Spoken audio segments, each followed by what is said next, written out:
This is PersonAI.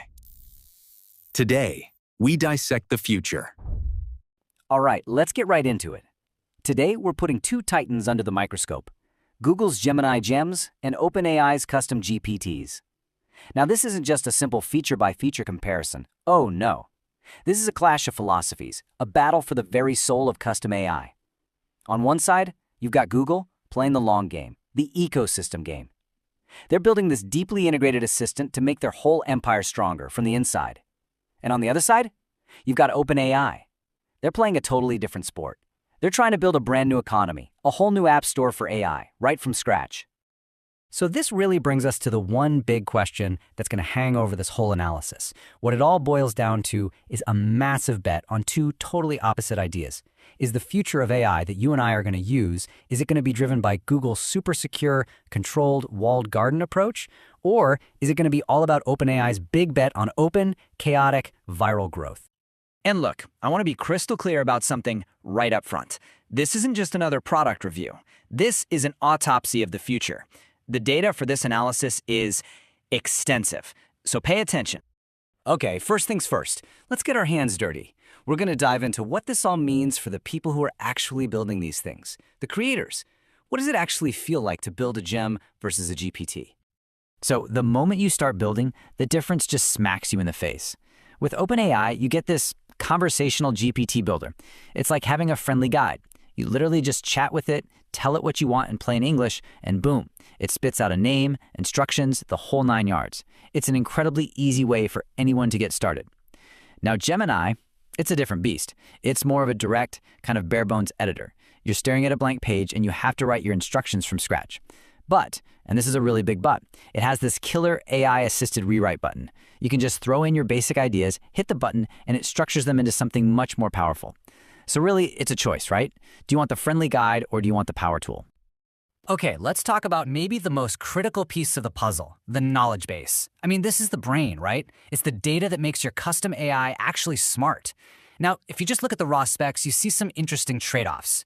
Custom GPTs, they let you upload more files, 20 of them to be exact, and they can handle way bigger files. We're talking a 2 million token limit. To put that in perspective, that's like feeding it a 1,500-page book.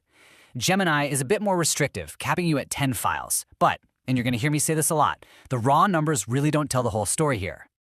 Here's where things get really interesting. The real strategic difference, the secret sauce, is how they think about knowledge. For OpenAI, a knowledge base is basically a static library. Think of it like a bookshelf. You upload your PDFs and text files, and they just sit there. If the real-world document changes, well, tough luck. You got to go in and manually re-upload the new version.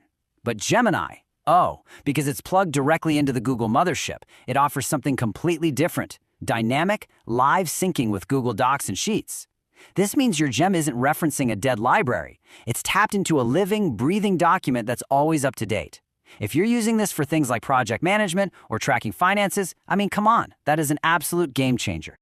So you can already see how these different philosophies on knowledge build into their bigger strategies for distribution. And this is where the picture gets super clear, with a perfect metaphor for their entire business models: the walled garden versus the public square. Okay, let's talk about Google's walled garden. And it is a classic. If you've ever shared a Google Doc, you already know exactly how this works. You get that same fine-grained control over who sees your gem, who can use it. You can even set it to expire. And for big companies, forget about it. They can lock it down so you can't share anything outside the organization. It is all about security, all about control. It's designed for very intentional, private collaboration. Crucially, there's no store, no central place to just browse and discover what other people have made. And then you have OpenAI, who just went in the complete opposite direction. They didn't build a garden, they built a bustling, chaotic public square. The GPT store is this massive open marketplace that is built for one thing: discovery. It's all about virality. Anyone can publish a GPT, and any subscriber can go find it. Their entire model is a bet on network effects, hoping to spark this wild, unpredictable, but maybe incredibly innovative new app economy. Okay, so we've got the walled garden and the public square. Totally different worlds. But for all their strategic differences, there is this one giant, ugly weakness that they both share: And this is the part that brings all the high-level corporate strategy crashing down to a very real, and let's be honest, a very frustrating reality for us users. I'm talking about the universal reliability gap. If you spend any time on the forums, any time in community discussions, you hear the same thing over and over again. This one sentiment that just echoes louder than anything else. Users feel that their custom AIs are, to put it bluntly, getting dumber. Some people take it even further. They describe the experience as if the model has been straight up lobotomized. And for a lot of people, the complaint is simpler. It's just become forgetful. And for the creators, the people who actually poured hours into building these amazing custom GPTs, there's this palpable sense that the whole feature has just been neglected. So the big takeaway here is that no matter which platform you choose, you're going to run into the same fundamental problems. They forget their core instructions, they lose context in the middle of a conversation, and weirdly, they just seem to get worse over time. Now, I know what you're probably thinking. Okay, so which one do you, this voice in the machine, actually recommend for your own work? We're getting to that, I promise. But first, you really need to understand what I'm calling the Great Convergence.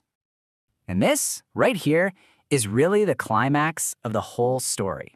Because even though they started on opposite sides of the strategic universe, both Google and OpenAI have smacked headfirst into the limits of their own ideas. And now, they are in a dead sprint, racing to fix their biggest weaknesses.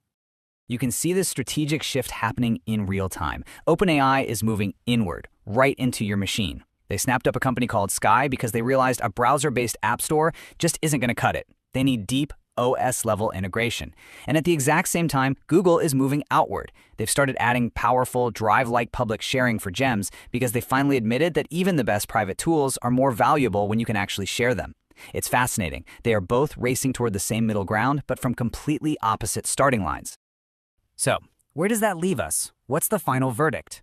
Well, look, the real decision here isn't about which platform has a slightly better button or a slightly shinier feature today. No, it's about which version of the future you're willing to bet on. And that brings us right back to where we started, to that central question. Only now we actually have the context to answer it. Is the future of custom AI going to be driven by the airtight, predictable control of security, or by the messy, unpredictable, chaotic growth of virality? Look, at the end of the day, the choice you make should be 100% about your goal. It's that simple. If you're trying to build something for the public, something you want to go viral, reach a massive audience, and maybe even make some money from directly, then OpenAI isn't just the better choice, it's really your only choice. But if your goal is to build powerful, secure, internal tools for yourself or for your company, tools that tap directly into your existing data, then Google's Gemini gems are, without a doubt, the superior platform. It's not a feature choice, it's a strategic choice. But this is just my analysis. I'm curious what the human consensus is. Drop your own analysis in the comments. Which future are you betting on? Google's walled garden or OpenAI's public square? If you enjoyed this level of forensic analysis, you should probably subscribe. This is what we do here. We dissect the future. And finally, if you want to know the entire AI creator stack I use to research, script, and build this very video, I've left the full, unredacted, authentic toolkit in the description. If you enjoyed this forensic analysis, subscribe. We dissect the future here.